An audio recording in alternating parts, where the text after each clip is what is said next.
Ya, sudah 6 bulan corona menghampiri Indonesia. Kesehatan warga Indonesia terancam, begitu pula dengan ekonomi yang merosot.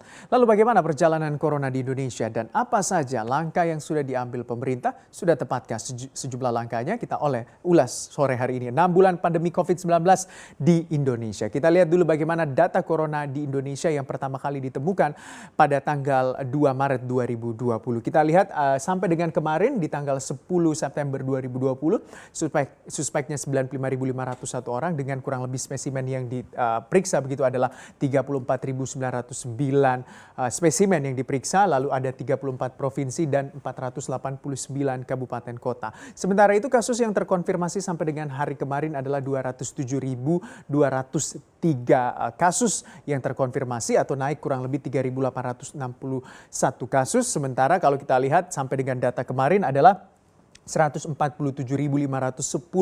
orang yang berhasil sembuh. Sementara itu kasusnya ini atau kasus sembuhnya atau angka kesembuhannya juga meningkat 2.310 orang yang sembuh. Sementara yang meninggal dunia naik 120 orang atau mencapai sampai dengan data kemarin 8.456 orang yang meninggal. Dan ada kurang lebih 51.237 orang yang masih dalam perawatan. Sebenarnya bagaimana peta persebaran kalau kita lihat untuk wilayah-wilayahnya dan juga penambahan kasus tertinggi di corona di Indonesia. Kita lihat dulu sebenarnya bagaimana untuk upaya pemerintah juga menekan jumlah kasus corona di sejumlah daerah. Kita lihat untuk penambahan kasus tertinggi corona di Indonesia itu terjadi pada tanggal 21 April. Ini dimulai paling tingginya 973, ini di 21 Mei, lalu 27 Juni kita lihat 1.385 dan di 9 Juli adalah 2.597 pernah tercapai dalam satu hari. Dan yang paling tinggi adalah di tanggal 3 September 3.622 kasus di tanggal 3 September. Ini dia jumlah penambahan kasus tertinggi di Indonesia. Kita lihat lagi selanjutnya bagaimana peta sebaran kasus di Indonesia. Yang paling tinggi tentunya adalah data per 10 September 2020 kemarin. Kita lihat di Provinsi DKI Jakarta paling besar yaitu kurang lebih 49.397 kasus ditemukan positif COVID-19. Sementara yang kedua tertinggi adalah kalau kita lihat adalah Jawa Timur dengan kurang lebih 36.712 kasus.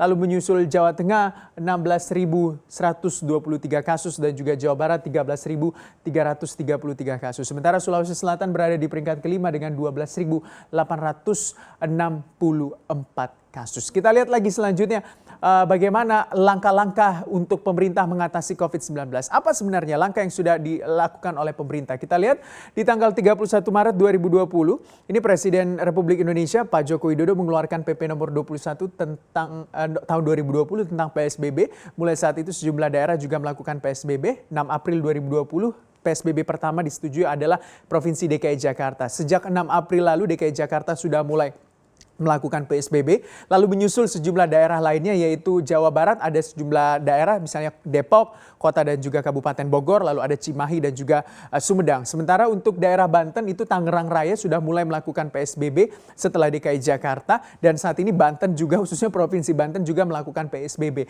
Lalu ada Provinsi Riau dan juga Sulawesi Selatan khususnya di daerah Kota Makassar. Sementara di Jawa Tengah ada di Kota Tegal, tapi untuk Provinsi Jawa Tengah tidak melakukan PSBB begitu ya.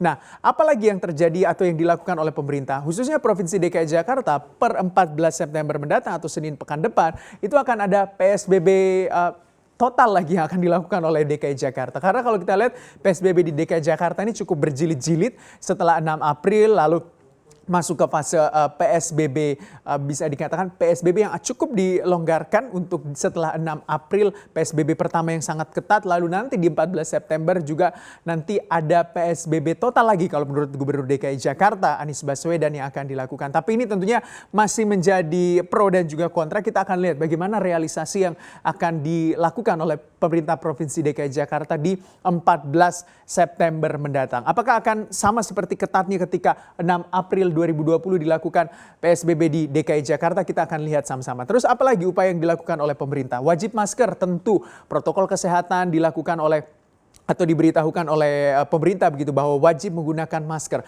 Tracing, edukasi dan juga isolasi di rumah sakit itu juga dilakukan oleh pemerintah, mencari tahu begitu, melakukan tracing siapa saja yang terkena COVID-19, lalu edukasi kepada masyarakat untuk bisa mematuhi protokol kesehatan. Tapi nampaknya ini tidak begitu efektif karena sejumlah masyarakat juga masih ada beberapa yang kurang patuh untuk menggunakan masker dan juga menjaga jarak serta tidak bepergian ketika tidak memiliki tujuan atau tidak memiliki urusan yang begitu urgent ya. Selanjutnya adalah isolasi di rumah sakit. Kita tahu di Wisma Atlet ada sejumlah tentunya itu juga digunakan sebagai tempat untuk mengisolasi masyarakat yang terkena COVID-19 dan sejumlah daerah juga memiliki hal-hal tersebut. Lalu selanjutnya itu dari sisi kesehatan yang dilakukan oleh pemerintah tentunya. Nah, selanjutnya untuk dari sisi ekonomi ini juga yang sangat menjadi concern oleh pemerintah karena kita tahu bahwa corona bukan hanya berdampak pada kesehatan manusia di Indonesia tapi berdampak juga pada perekonomian di negara kita, yaitu revisi batas maksimal defisit APBN. Defisit APBN itu maksimalnya 3% dari tahun 2020 sampai dengan 2022, tapi 2021 untuk APBN defisit anggarannya diperlebar lagi menjadi 5,7% karena kita lihat bahwa di 2020 saja kita membutuhkan anggaran untuk COVID-19 adalah 695,2 triliun rupiah. 695,2 triliun rupiah ini terbagi dari berbagai macam sektor untuk ditanggulangi oleh pemerintah. Termasuk diantaranya adalah untuk sektor kesehatan 87,55 triliun rupiah itu untuk pembelian APD, terus untuk keperluan kesehatan, obat-obatan dan segala macam menyangkut kesehatan. Lalu untuk perlindungan sosial adalah 203,9 triliun rupiah kalau Anda menerima bantuan langsung tunai, terus subsidi 600.000 bagi pekerja di bawah gaji 5 juta itu masuk juga dalam BLT tersebut. Lalu ada insentif untuk pelaku usaha 120,61 triliun rupiah, untuk UMKM 123,46 triliun rupiah. Di sisi lain juga ada untuk restrukturisasi kredit juga yang bisa dilakukan oleh bisa dilakukan oleh pengusaha. Permintaannya bisa diajukan kepada perbankan kalau misalnya mengalami kesulitan likuiditas dan juga masalah keuangan selama pandemi ini berlangsung. Nah, mengatasi corona bukan hanya sebenarnya tugas dari pemerintah ataupun sinergitas dari pemerintah pusat dan juga daerah, ini sangat-sangat diperlukan agar policy atau peraturan yang dikeluarkan ini seiring sejalan dan tidak menunjukkan kebingungan di tengah-tengah masyarakat. Plus yang paling penting juga kerjasama dan juga dukungan masyarakat untuk bisa mematuhi protokol kesehatan supaya corona ini segera enyah dari Indonesia.